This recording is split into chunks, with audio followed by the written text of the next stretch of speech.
Mes parents ont oublié de m'inviter à Noël, alors j'ai disparu pendant 2 ans. Quand ils ont pris ma maison d'assaut pour la voler, ils pensaient que j'allais supplier. Ils ne savaient pas que j'avais d'abord blindé la loi. Barnaby dormait à mes pieds, son museau grisonnant tressaillant au rythme de ses rêves, une oreille pressée contre les planches usées par le temps. Il était tombé plus de 20 centimètres de neige ce matin-là, et le silence d'Oakhaven en hiver était absolu, ce genre de calme profond qui vous fait croire que vous pouvez enfin respirer. Puis, le bruit des moteurs a tout brisé. 2 SUV noirs et un énorme camion de déménagement ont remonté l'étroite allée en rugissant, leurs pneus crachant de la gadoue et des graviers. Ils se sont arrêtés brutalement devant mon portail en fer forgé, les moteurs tournant encore, les gaz d'échappement embrumant l'air glacial. Mon cœur fit un bond dans ma gorge. Je courais déjà avant même que la première portière ne s'ouvre. Papa de clan sortit du premier SUV, ajustant son manteau de laine comme s'il arrivait dans un club privé. Ce sourire de conquérant. Cette même expression qu'il arborait lorsqu'il m'avait convaincu de me porter caution pour son prêt commercial il y a 6 ans, celui que je remboursais encore aujourd'hui. Puis Félix sauta de la cabine du camion, aboyant déjà des ordres aux 3 hommes à l'arrière. Attention avec ces racks de serveurs. Ne rayez pas les boîtiers. Il ne me regarda même pas. Il ne reconnut même pas mon existence alors qu'il leur ordonnait de commencer à décharger le matériel juste là, sur le trottoir, bloquant toute la rue. « Qu'est-ce que vous faites ici ?» Ma voix sortit plus faible que je ne l'aurais voulu. Barnaby s'était réveillé, se pressant contre mes jambes, un gémissement sourd montant dans sa poitrine. Le sourire de Declan s'élargit. « Harper, ma chérie. Nous sommes rentrés. » Rentrés. Le mot me frappa comme un coup de poing. 2 ans. 2 ans de semaines de 80 heures dans ce cabinet de conservation architecturale, des saignements de nez dus à l'épuisement, à vivre de ramen et de café noir. 2 années passées à économiser chaque centime de ce bonus de 300 000 $, afin de pouvoir acheter cet endroit le manoir Blackwood et de l'enregistrer sous le nom de l'Oakhaven Heritage Trust pour qu'il reste anonyme, pour les empêcher de me trouver. J'avais été si prudente. J'avais changé mon numéro de téléphone, j'avais gardé mon adresse hors de toutes les bases de données, j'avais même utilisé une boîte postale à 4 villes de là pour mon courrier, mais j'avais fait une erreur. Une stupide et arrogante erreur. 3 mois plus tôt, j'avais posté une photo en gros plan de la rosace rare du manoir sur un forum d'architecture anonyme. Juste la fenêtre, sans localisation, sans information d'identification. Mais la société historique d'Oakhaven l'avait vu, l'avait reconnu, et l'avait repartagé publiquement sur Facebook avec l'adresse complète, s'extasiant sur la restauration de ce trésor local. Et ma mère avait configuré des alertes Google sur mon nom, sur mes anciennes adresses, sur les termes architecturaux que j'utilisais dans mes devoirs universitaires, et même sur la marque de ma voiture. Elle m'avait trouvé en quelques heures. « Comment saviez-vous que j'étais ici ?» parvins-je à dire, agrippant les barreaux de fer du portail. Declan pointa nonchalamment le doigt vers la lisière des arbres de l'autre côté de la rue. « Je me suis garé juste là-bas pendant 14 heures hier, je t'ai vu promener le chien à 7h30, j'ai vu ta Volvo dans l'allée, je t'ai vu partir à l'épicerie et revenir seul. » Il inclina la tête, m'étudiant comme si j'étais un spécimen. « Je sais que tu es toute seule dans cette grande maison, Harper. Ce n'est pas une façon de vivre. » Le calcul dans sa voix me donna la chair de poule. Ce n'était pas une visite surprise. C'était de la reconnaissance. C'était tactique. « Vous devez partir, dis-je, forçant ma voix à se durcir comme de l'acier. C'est une propriété privée. Vous n'êtes pas les bienvenus ici. » Félix me regarda enfin, son expression oscillant quelque part entre la pitié et le mépris. « Harper, ne sois pas dramatique. Nous sommes la famille. » Il fit un geste vers les racks de serveurs qui s'empilaient sur mon trottoir. « Et j'ai une entreprise à faire tourner. Le bail est déjà signé. » « Quel bail ?» Declan sortit un document plié de la poche de son manteau, l'agitant comme un drapeau blanc. Félix loue ton sous-sol. Des conditions très raisonnables, $1 par mois pour 5 ans. Tu l'as signé le mois dernier, tu te souviens? Le monde vacilla. Je n'ai jamais rien signé. Ta signature est juste là, ma chérie. Je n'ouvris pas le portail. Je ne bougeais pas. Chaque instinct que j'avais passé 2 ans à reconstruire me criait que c'était un piège, qu'ouvrir ce portail, ne serait-ce que d'1 centimètre, serait la fin de tout. Le sourire de Declan s'effaça. Il sortit son téléphone. 20 minutes plus tard, la camionnette d'un serrurier se gara. Un homme d'âge moyen en bleu de travail en sortit, caisse à outils à la main, et Declan l'intercepta avant qu'il n'atteigne le portail. J'observais à travers les barreaux mon père se transformer, les épaules s'affaissant, la voix tombant dans un murmure paternel inquiet. Il montra sa pièce d'identité au serrurier, pointa du doigt le nom de famille que nous partagions. « Je suis son père », dit Declan, assez fort pour que je l'entende. « Je vis ici. Ma fille traverse une crise de santé mentale, elle s'est enfermée à l'intérieur et ne laisse entrer personne. Nous sommes morts d'inquiétude pour elle. » Le serrurier me jeta un coup d'œil, puis regarda le visage bienveillant et inquiet de Declan. Puis Félix qui se tenait à proximité, l'air proprement concerné. « Je comprends, monsieur, » dit doucement le serrurier. Il s'approcha du portail, perceuse à la main. « Mademoiselle, je vais avoir besoin que vous reculiez. »« N'osez même pas !» criai-je. « C'est ma propriété. Il ne vit pas ici. Il ment. » Mais la perceuse hurlait déjà, métal contre métal, et le son déclencha quelque chose de primal chez Barnaby. Le vieux chien commença à aboyer, des aboiements profonds et terrifiés qui lui déchiraient la gorge. Il venait d'un refuge, trouvé errant sur une autoroute avec des brûlures de cigarettes sur le dos.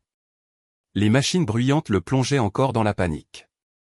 La patience de Félix se brisa. Tandis que le serrurier travaillait sur le portail avant, mon frère traversa à grandes enjambées la ligne de clôture jusqu'à l'endroit où le fer décoratif descendait plus bas, à moitié caché derrière des buissons de forsythias envahissants. Il attrapa la barre supérieure, se hissa avec un grognement et se laissa tomber dans ma cour. Barnaby bondit, essayant de me protéger, mais ses hanches arthritiques tremblaient sous l'effort. Il hésita une fraction de seconde, la peur luttant contre la loyauté. C'était tout le temps dont Félix avait besoin. Sa botte s'abattit, rapide et brutale, frappant le vieux chien en plein dans la hanche. Barnaby glapit un son que je ne lui avais jamais entendu faire, aigu et agonisant et s'éloigna précipitamment des mains tendues de Félix.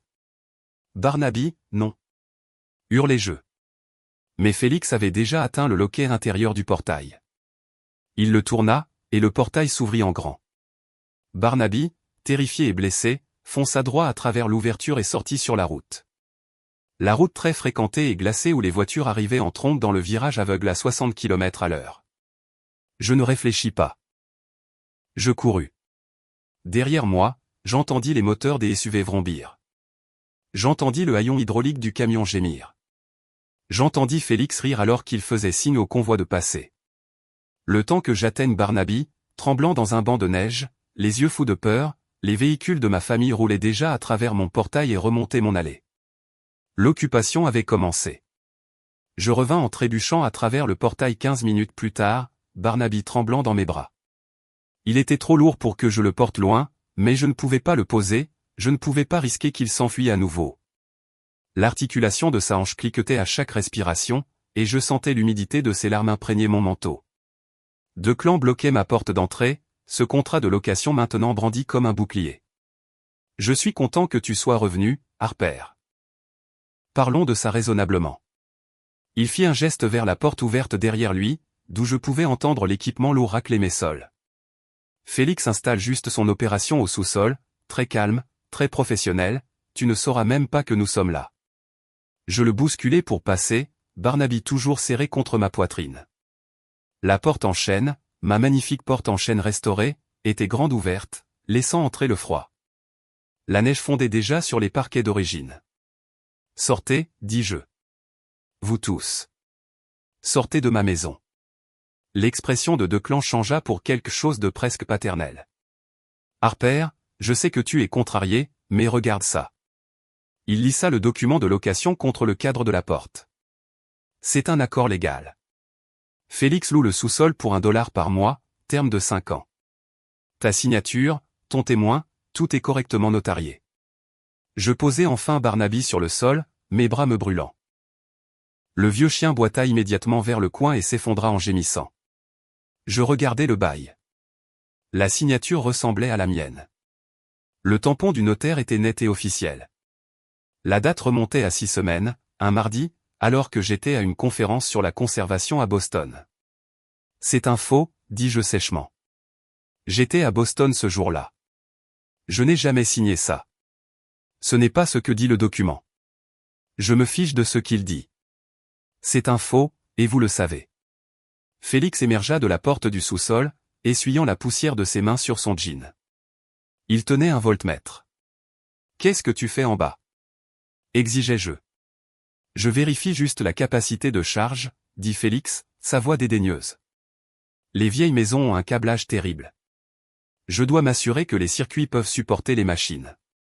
Je sortis mon téléphone et composai le 911. Police d'Okaven, répondit le répartiteur. J'ai besoin d'un officier au manoir Blackwood immédiatement. J'ai des intrus qui sont entrés par effraction chez moi et ont agressé mon chien. Il refuse de partir. Declan ne broncha même pas. Il replia simplement le bail dans sa poche et sourit. L'attente de la police sembla durer des heures, bien qu'il se soit écoulé à peine 30 minutes avant que la voiture de patrouille du shérif Brody ne crisse sur le gravier de l'allée. C'était un grand homme dans la cinquantaine, avec l'air usé de quelqu'un qui a passé des décennies à arbitrer des conflits de petites villes. Je le retrouvai à la porte, tenant toujours le collier de Barnaby pour l'empêcher d'essayer de me suivre dehors dans sa panique. Merci d'être venu, shérif. Ces gens sont entrés par effraction chez moi. Maintenant, attendez, Brody leva une main, sa voix calme et mesurée.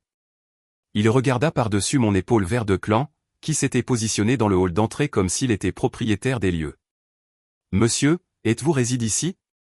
Declan produisit le bail avec un geste théâtral. Mon fils Félix loue le sous-sol. C'est un contrat de location légal, signé par la propriétaire, ma fille, Harper Lawson.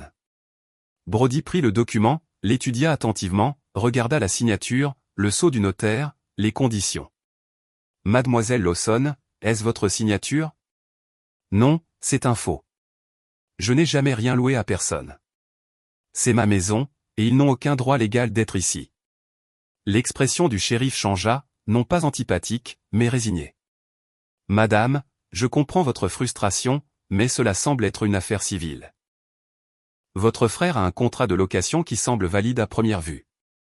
Je ne suis pas expert en écriture, et je ne suis pas juge. Si cette signature est frauduleuse, vous devrez le prouver devant un tribunal civil et passer par la procédure formelle d'expulsion. Expulsion? Shérif, ils ont frappé mon chien. Ils sont entrés ici avec des coupe-boulons. Quelqu'un a-t-il été témoin de l'agression présumée sur l'animal? J'ouvris la bouche, puis la refermai. J'étais sur la route quand Félix avait frappé Barnaby. Le serrurier était concentré sur le portail. C'était la parole de Félix contre la mienne. Je sentis le sol se dérober sous moi. Ce n'était pas une question de justice. C'était une question de procédure, de technicité, la différence entre le droit civil et le droit pénal. Declan sourit au shérif. Officier, je pense que ma fille a juste besoin d'un peu de temps pour s'adapter au nouvel arrangement. La famille, ça peut être compliqué. Je regardai Barnaby, boitant et gémissant dans le coin. Puis Félix, souriant depuis l'embrasure de la porte du sous-sol.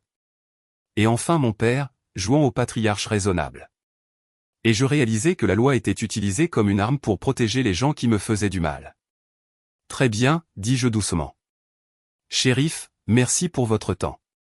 Brody toucha le bord de son chapeau, clairement soulagé d'échapper à ce champ de mine domestique.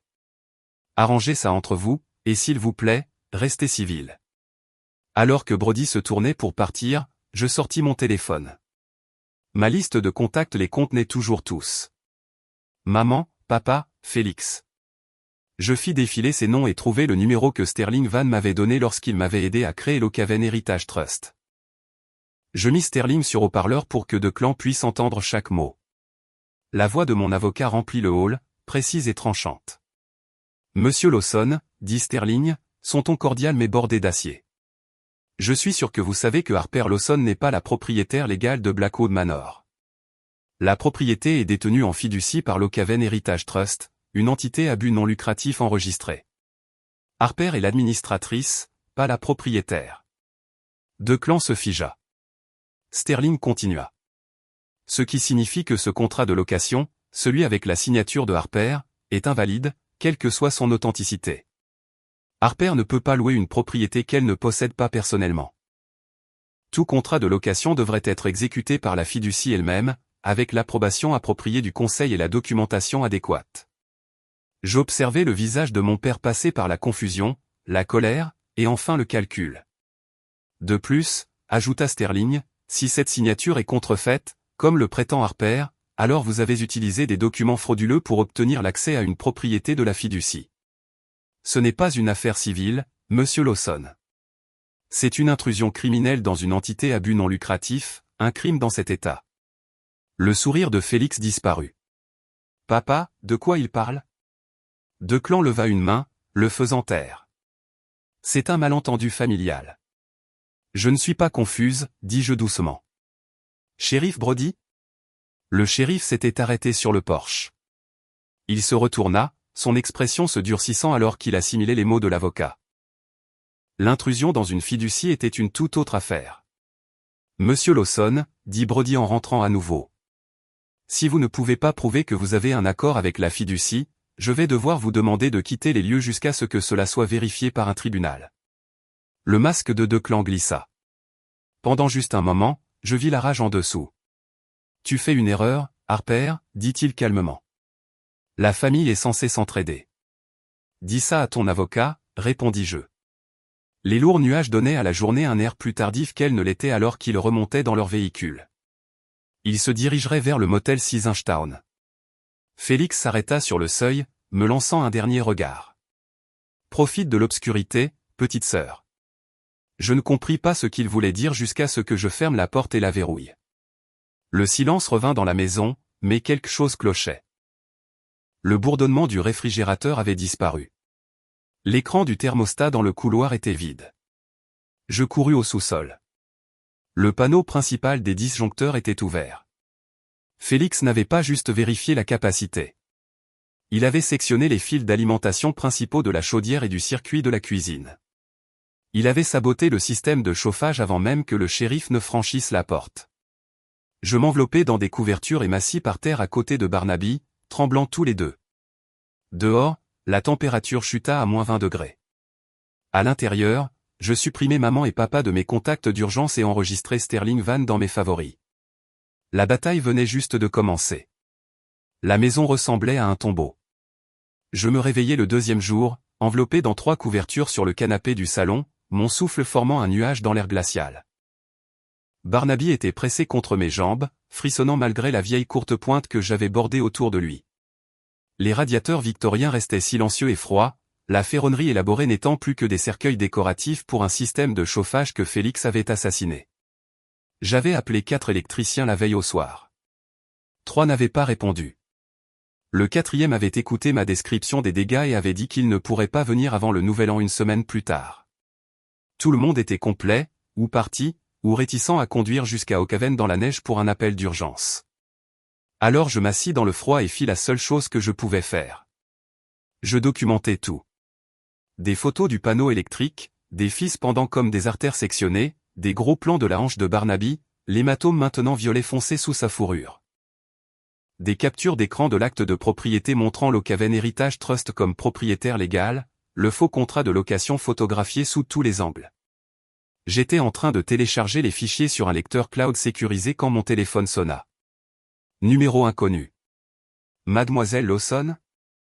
Une voix de femme, professionnelle et irritée. Ici Patricia Newell d'Oakhaven Electric. J'appelle concernant la demande de transfert de compte que nous avons reçue ce matin. Mes doigts se figèrent sur le clavier. Je n'ai demandé aucun transfert. Nos dossiers indiquent une demande, soumise à 8h47, pour transférer le compte du manoir Blackwood de votre nom à celui de Félix Lawson. L'appelant a fourni votre numéro de sécurité sociale pour vérification. La glace inonda mes veines, et pas à cause de la température. Ce n'était pas moi. Quelqu'un commet une usurpation d'identité. Une pause. Je vois. Pouvez-vous vérifier votre numéro de sécurité sociale maintenant? Je le fis, et entendis la frappe de Patricia s'accélérer. Très bien, mademoiselle Lawson. Je signale ceci comme frauduleux et j'annule le transfert. Vous devriez déposer une plainte à la police immédiatement. Quiconque nous a appelés ce matin avait accès à vos informations personnelles. Après avoir raccroché, je restais assise à fixer mon téléphone. Félix n'avait pas mon numéro de sécurité sociale. Je ne l'avais jamais partagé avec lui. Mais maman l'avait. Maman s'était portée garante pour mes prêts étudiants. Maman avait mon numéro de sécu mémorisé, écrit de son écriture précise dans les dossiers familiaux qu'elle gardait. Et elle venait juste de le donner à Félix pour commettre une fraude au service public, pour fabriquer une preuve de résidence, pour construire sa revendication frauduleuse sur ma maison. J'appelais Sterling Van. Harper, répondit-il immédiatement. J'attendais ton appel. J'ai vu les publications sur les réseaux sociaux. Quelle publication? Il soupira. Ta mère est active sur Facebook depuis hier soir. Selon son récit, tu as mis tes parents âgés à la porte dans le froid, refusé de laisser ton frère exploiter son entreprise légitime, et tu fais une sorte de dépression nerveuse. Elle rassemble pas mal de sympathie. J'ouvris Facebook sur mon ordinateur portable. La page de maman était publique, et elle avait été occupée.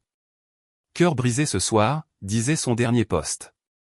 Ma fille nous a enfermés dehors de la maison familiale par ce temps glacial. Nous avons tout essayé pour la joindre, mais elle ne va pas bien. S'il vous plaît, gardez Harper dans vos prières. Parfois, la maladie mentale pousse les gens à se retourner contre ceux qui les aiment le plus.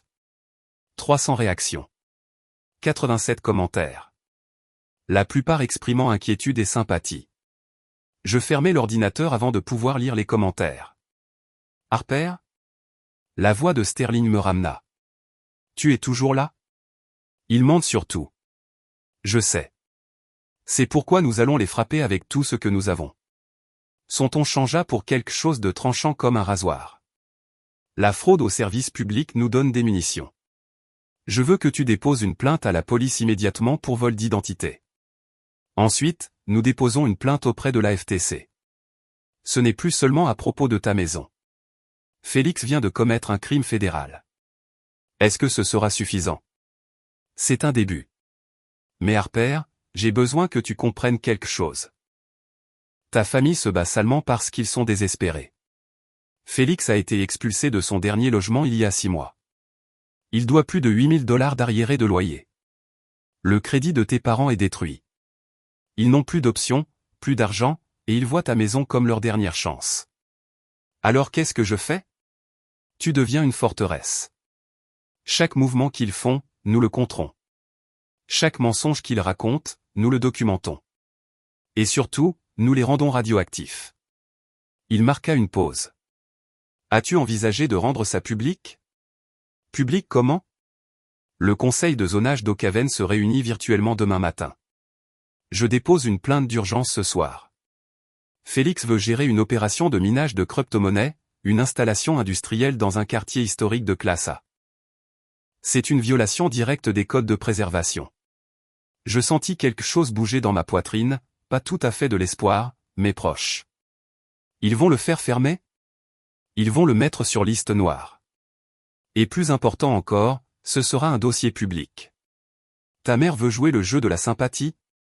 Montrons à la ville exactement quel genre d'entreprise Félix dirige vraiment. Après avoir raccroché, je passai les appels. D'abord au département de police d'Okaven, déposant un rapport formel pour vol d'identité.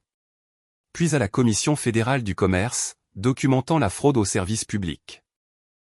Chaque formulaire que je remplissais, chaque numéro de dossier que je recevais, me donnait l'impression de poser des briques dans un mur entre eux et moi.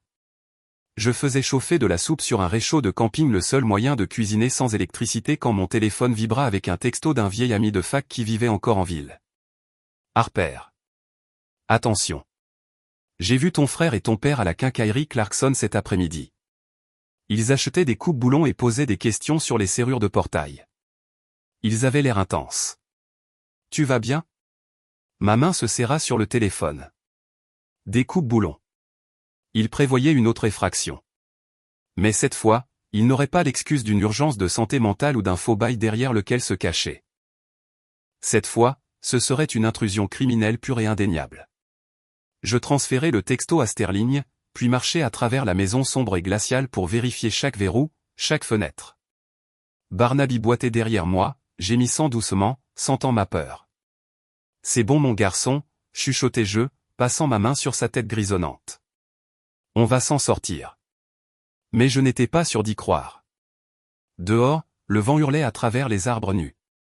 La neige commença à tomber à nouveau, épaisse et lourde, et ma famille achetait des coupes-boulons.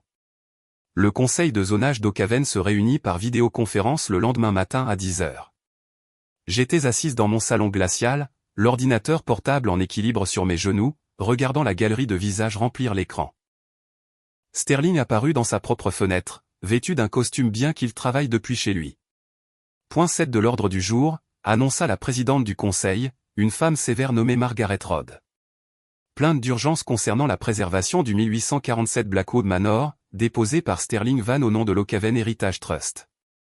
Sterling activa son micro. Merci, Madame la Présidente. Je serai bref. Nous avons reçu des renseignements crédibles selon lesquels Felix Lawson a l'intention d'exploiter une installation commerciale de minage de crypto-monnaies depuis le sous-sol du manoir Blackwood, une propriété historique de classe A dans un quartier résidentiel protégé. Cette opération impliquerait des demandes électriques industrielles, une génération de chaleur et un bruit mécanique 24 heures sur 24, ce qui viole la section 12.3 du Code de préservation de la ville. L'un des membres du conseil se pencha en avant. M. Lawson a-t-il demandé des permis commerciaux? Non, monsieur. Il a tenté d'entrer dans la propriété en utilisant des documents de location frauduleux et n'a fait aucun effort pour se conformer aux exigences de zonage commercial. L'expression de Margaret Rodd se durcit. Monsieur Lawson souhaite-t-il répondre à cette plainte? Silence. Félix et Declan n'étaient pas sur l'appel. Ils n'avaient probablement même jamais su qu'il y avait une réunion. Très bien. Le conseil va émettre une ordonnance de cessation immédiate. Toute tentative de Felix Lawson d'exploiter une entreprise commerciale depuis le manoir Blackwood entraînera des amendes journalières de $1000 et d'éventuelles poursuites pénales pour violation de zonage. Elle regarda directement dans la caméra. Monsieur Van, veuillez transmettre cette ordonnance au département de police d'Okaven pour exécution. Merci, Madame la Présidente. La réunion continua, mais j'avais cessé d'écouter. Le mur de la forteresse venait de s'élever. Le soir même, Félix était au courant. Je découvris cela lorsque mon téléphone explosa de notifications toutes provenant des messages privés que Tiffany, sa petite amie qui les aidait depuis l'ombre, diffusait sur son Instagram. Félix, la ville vient de me mettre sur liste noire. Ma sœur a tout détruit. Félix, on ne peut plus rester au motel. Ma carte a été refusée. On n'a plus d'argent. Félix, c'est de ta faute. Tu devais faire le psycho avec les avocats. Je fis une capture d'écran de chaque message et les envoyai à Sterling. Puis je fis quelque chose que je n'avais jamais fait auparavant. Je passai à l'offensive. Il y avait une blogueuse locale à Okaven, une journaliste retraitée nommée Linda Mercer qui gérait un site d'actualité communautaire. Elle couvrait tout, des réunions municipales aux litiges commerciaux locaux, et elle avait la réputation d'être minutieuse et juste. Je lui envoyai un email. Mademoiselle Mercer, je m'appelle Harper Lawson et je suis l'administratrice de l'Okaven Heritage Trust, qui possède le manoir Blackwood. Je voulais vous informer d'une situation qui pourrait intéresser vos lecteurs. Je joignis la décision du conseil de zonage, les dossiers d'expulsion de Félix de sa précédente location, dossier public, facilement consultable, et le rapport de police que j'avais déposé pour vol d'identité. Ma famille a tenté de prendre le contrôle d'une propriété historique en utilisant des documents falsifiés et des transferts frauduleux de services publics. Ils ont été bloqués par le conseil de zonage, mais j'ai pensé que la communauté devrait être au courant de la situation. J'appuyai sur envoyer avant de pouvoir douter de moi-même. Linda répondit en moins de 2 heures. Harper, j'aimerais vous parler officiellement. Êtes-vous disponible demain matin? Mais demain était encore trop loin. Cette nuit-là, alors que j'étais assise emmitouflée dans des couvertures avec Barnaby recroquevillé contre mon flanc, j'entendis un véhicule s'arrêter dehors. Justin, se déplaçant lentement, phares éteints. Je rampai jusqu'à la fenêtre et regardai à travers les lourds rideaux. Le SUV de Declan, tournant au ralenti au bout de l'allée, surveillant la maison. Après 10 minutes, il repartit. Il faisait de nouveau de la reconnaissance. Il planifiait. Je sortis mon téléphone et appelai Chase, l'archéologue de la société historique qui aidait à la restauration du jardin du manoir. Nous avions travaillé ensemble sur plusieurs projets au cours de l'année passée, et il s'était révélé calme, compétent et digne de confiance. Chase, j'ai besoin d'une faveur. Ça peut paraître étrange. Et c'est toujours. Sa voix était calme, nullement dérangée par l'heure tardive. J'expliquai la situation pas tout, mais assez. La famille, le faux bail, les menaces. Je pense qu'ils vont essayer d'entrer par effraction à nouveau, bientôt, et j'ai besoin de m'assurer que ce portail tienne le coup. Je serai là dans 20 minutes. Il arriva avec la benne de son camion pleine d'outils et de matériaux.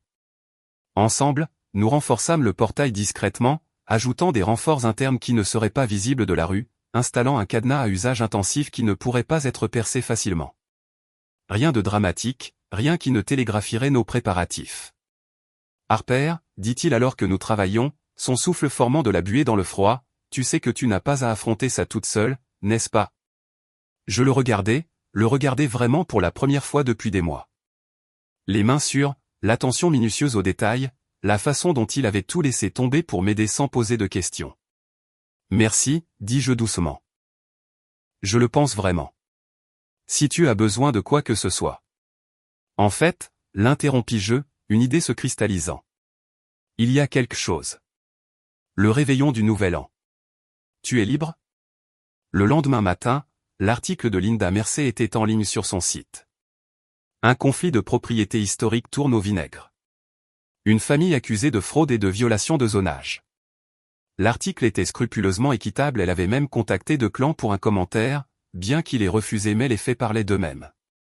L'historique d'expulsion de Félix, le bail falsifié, la décision du conseil de zonage, tout était exposé dans des détails clairs et vérifiables.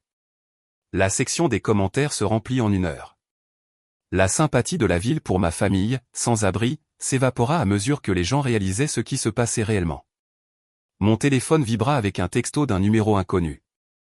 Tu vas regretter ça. Nous sommes la famille. On ne détruit pas la famille. Je le transférai à Sterling et au shérif Brody. Puis je commençai à passer d'autres appels. Des appels discrets. Au bureau du maire. À la présidente de la société historique. À des membres soigneusement sélectionnés du petit mais influx cercle social d'Oak Haven. J'organise un petit rassemblement pour le réveillon du Nouvel An, dis-je à chacun d'eux. Rien d'élégant, juste des amis proches. Je serais honoré si vous pouviez vous joindre à moi. Chacun d'eux accepta. Je leur donnai à tous des instructions précises. Garez-vous à l'entrée arrière. Entrez par le portail du jardin. Restez discret. L'avant de la maison doit avoir l'air abandonné. Chesmeda a préparé l'intérieur. Nous fîmes venir un pianiste, un petit service de traiteur, assez de champagne pour 30 personnes. Le matin du réveillon, Tiffany posta une dernière vidéo. Elle se tenait devant le motel 6, Félix visible en arrière-plan chargeant des valises dans le camion. C'est fini, les gars, dit-elle, la voix tremblante. Nous sommes officiellement sans abri. La sœur maléfique de Félix nous a détruits. Mais nous n'abandonnons pas. Ce soir, nous allons récupérer ce qui nous revient de droit. Justice sera faite. Je regardai la vidéo 3 fois, mémorisant chaque détail. Puis j'appelai le shérif Brody. Shérif, j'ai des raisons de croire que ma famille va tenter d'entrer par effraction au manoir Blackwood ce soir. J'ai une preuve vidéo de leur menace de récupérer la propriété. Et un témoin qui les a vus acheter des coupe-boulons. Je demande formellement une présence policière. Il y eut un long silence. Mademoiselle Lawson, j'assisterai à votre rassemblement du Nouvel An en tant qu'invité. Mais j'aurai mon insigne avec moi. Si quoi que ce soit arrive, nous gérerons cela de manière appropriée. Merci, shérif. Le piège était tendu. Le réveillon du Nouvel An arriva avec un froid cassant et cristallin. J'avais enfin fait réparer le système de chauffage, cela avait coûté $4000 pour réparer les dégâts causés par Félix et le manoir Blackwood était de nouveau chaud pour la première fois en 1 semaine. J'avais gardé les lourds rideaux de velours tirés hermétiquement dans les pièces avant. Pas un filet de lumière ne pouvait s'échapper vers la rue. De l'extérieur, la maison devait paraître vide. Les invités arrivèrent tout au long de l'après-midi, tous par l'entrée arrière comme indiqué. Le maire et sa femme, la présidente de la société historique. Le shérif Brody en costume, bien que son insigne fût accroché à sa ceinture. Des architectes locaux, des conservateurs, et quelques-uns des donateurs les plus riches qui soutenaient les propriétés historiques de la ville. Chase m'avait aidé à installer la grande salle, des lampes chaleureuses, un quatuor à cordes jouant dans le coin, des stations de traiteurs avec des amuse-gueules élégants. Cela ressemblait à une scène d'une fête de l'âge d'or, d'autant plus surréaliste compte tenu de ce que je savais être imminent. Tu es sûr de toi, demanda doucement Chase, me tendant une coupe de champagne que je n'avais aucune intention de boire. Il n'est pas trop tard pour appeler la police maintenant. Je suis sûr. Je regardais autour de la pièce la foule assemblée des gens d'influence, des témoins, l'exact opposé de ce que Félix s'attendait à trouver. Ils doivent faire face aux conséquences. De vraies conséquences. Et pour que cela arrive, ils doivent commettre un crime qui ne peut pas être expliqué comme une affaire civile. À 23h30, je me positionnais près des fenêtres avant au rideau tiré, créant un petit espace pour observer. La plupart des invités se mêlaient dans la grande salle, inconscients de ce que j'anticipais. Le quatuor à cordes jouait quelque chose de doux et élégant. Le cristal teinté contre le cristal. C'était parfait. Puis je les vis. 2 véhicules, phares éteints, roulant lentement sur l'allée. Ils se garèrent à la lisière des arbres de l'autre côté de la rue, juste visibles dans la lueur ambiante des lampadaires. Je vis 3 silhouettes émerger. 2 clans, Félix et Tiffany, son téléphone déjà levé et en train d'enregistrer. Ils sont là, dis-je doucement. Chase apparut à mon épaule, et le shérif Brody dériva nonchalamment plus près, sa main reposant près de son insigne. Le maire remarqua le changement d'énergie et se déplaça vers la fenêtre. Harper, qu'est-ce qui se passe? Regardez. Félix menait l'approche, les coups boulons luisant dans ses mains. Tiffany marchait à côté de lui, téléphone tenu haut, diffusant en direct à ses abonnés. Il est 23h45 le soir du réveillon, annonça T.L. Ordalen à la caméra. Nous sommes sur le point de réclamer justice. La sœur de Félix l'empêche illégalement d'accéder à sa propriété, mais ça finit ce soir. Regardez ça, les gars. C'est à ça que ressemble le fait de se défendre. Ils atteignirent le portail. Félix examina le verrou renforcé, celui que Chase et moi avions installé, et positionna les coupe-boulons. Les lames mordirent dans le métal avec un craquement sec qui résonna à travers la cour gelée. Le verrou tomba. Félix donna un coup de pied pour ouvrir le portail, le fer cliquetant contre le poteau en pierre. Puis il remonta l'allée vers ma porte d'entrée, 2 clans et Tiffany traînant derrière. Harper.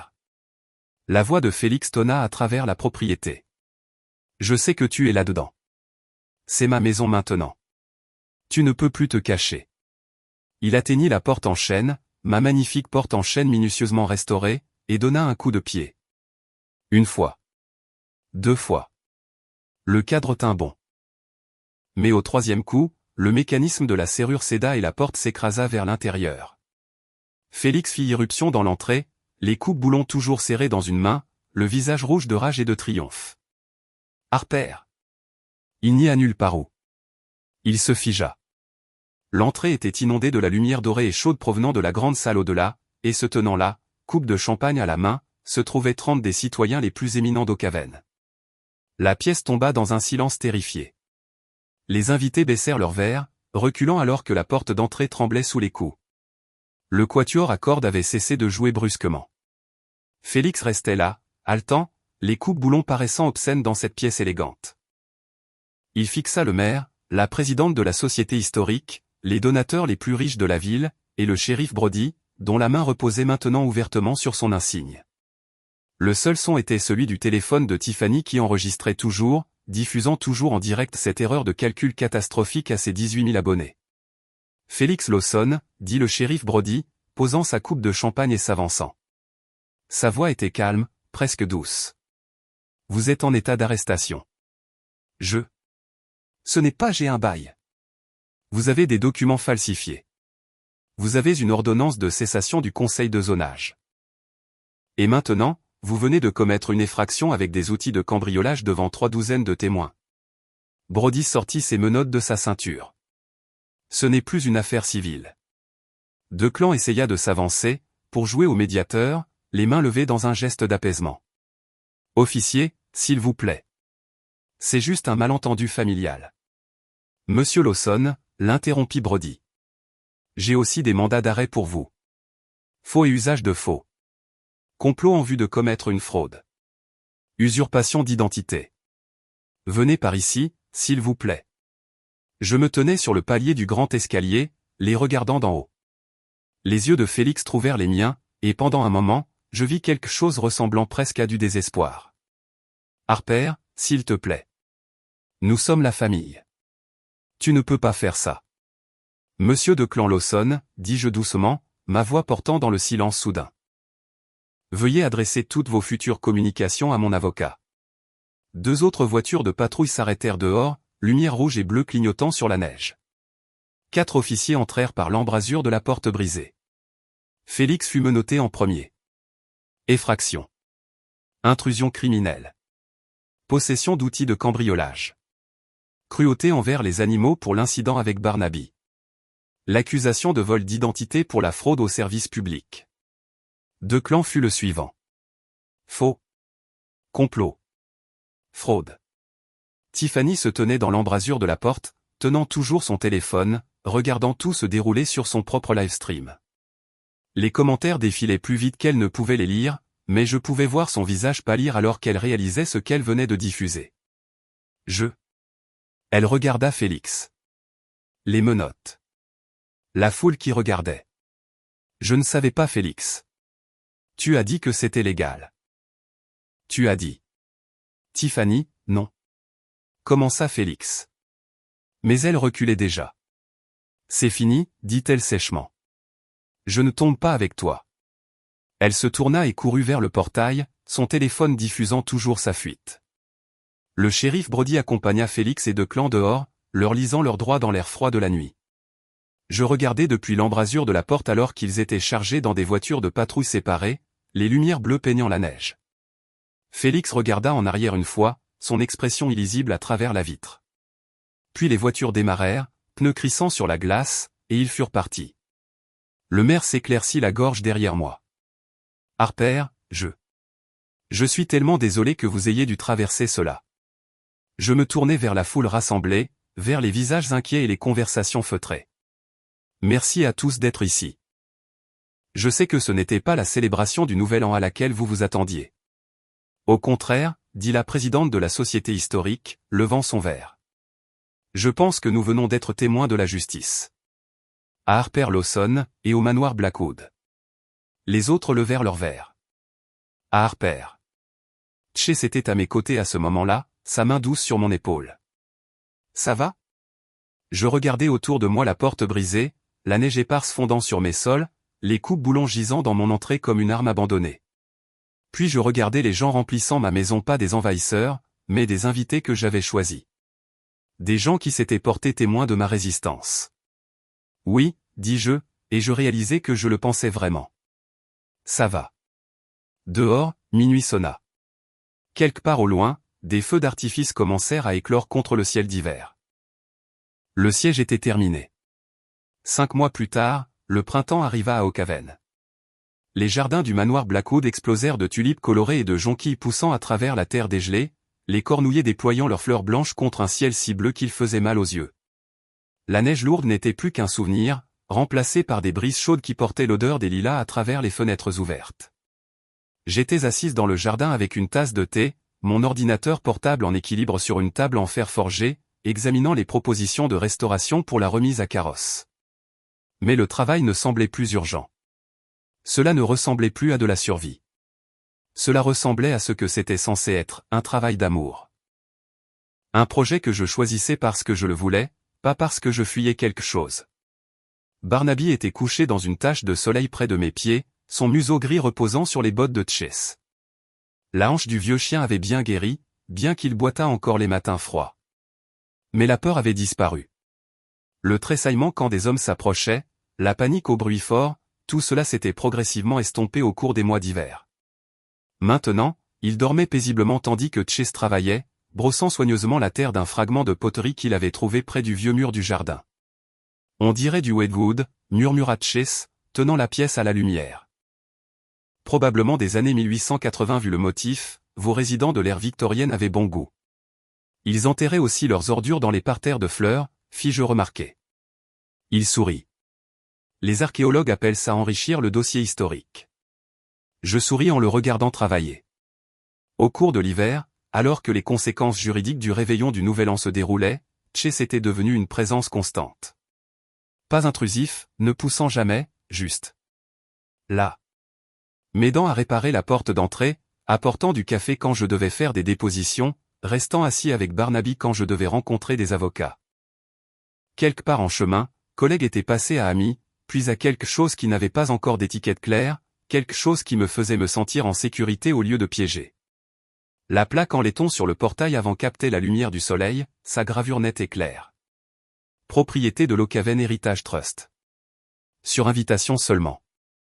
Je l'avais fait installer en février, après la conclusion des procès pénaux.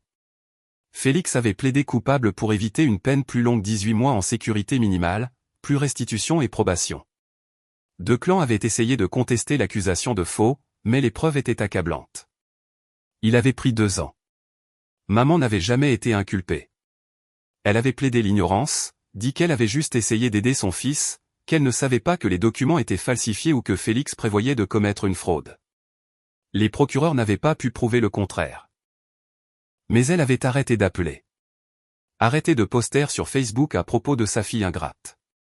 Le silence de sa part était plus parlant que n'importe quelle condamnation n'aurait pu l'être. J'avais bloqué son numéro de toute façon. Certains ponts ne valaient pas la peine d'être entretenus. Harper ? La voix de Chase me ramena. Il m'observait avec cette expression prudente qu'il avait quand il pensait que je dérivais vers des pensées sombres. Ça va ? Ouais. Je fermais mon ordinateur portable. Je pensais juste à quel point les choses sont différentes maintenant. Différentes en bien ? Je regardais autour du jardin les fleurs épanouies, Barnaby dormant paisiblement, le manoir se dressant solide et chaleureux derrière nous. Puis Chase, avec de la terre sous les ongles et des éclats de poterie éparpillés sur son tissu de travail, me regardant comme si j'étais quelque chose qui valait la peine d'être protégé. Très bien. Différente. Il sourit. Sa main trouva la mienne à travers la table, nos doigts s'entrelaçant. Puis il retourna à son travail d'excavation. Une voiture passa sur la route au-delà du portail des touristes, probablement, attiré par la nouvelle visite guidée de la société historique qui présentait le manoir Blackwood comme une réussite de préservation. Je ne me tendais plus quand j'entendais des moteurs, je ne me précipitais plus pour vérifier qui arrivait. Le portail était verrouillé. Les alarmes étaient activées. Et plus important encore, j'avais appris la différence entre être isolé et être protégé. J'avais appris à construire des limites sans m'excuser. J'avais appris que la famille n'était pas définie par le sang, mais par qui se présentait quand vous aviez besoin d'eux, qui respectait votre nom, qui célébrait vos victoires sans exiger une part du butin. Barnaby bougea dans son sommeil, ses pattes tressaillant de rêves qui ne ressemblaient plus à des cauchemars. Chase fredonnait doucement en travaillant, une vieille chanson folk que je ne reconnaissais pas mais que je trouvais réconfortante malgré tout. Le soleil de l'après-midi réchauffait mes épaules, et pour la première fois depuis des années, peut-être de toute ma vie, je ressentis quelque chose dont j'avais presque oublié l'existence. La paix. Pas la paix fragile et temporaire que j'avais essayé d'acheter en apaisant des gens qui me voyaient comme un distributeur automatique. Pas la paix anxieuse de se cacher et d'espérer ne pas être trouvé. La vraie paix. Celle qui vient du fait de savoir que je m'étais battu pour quelque chose et que j'avais gagné.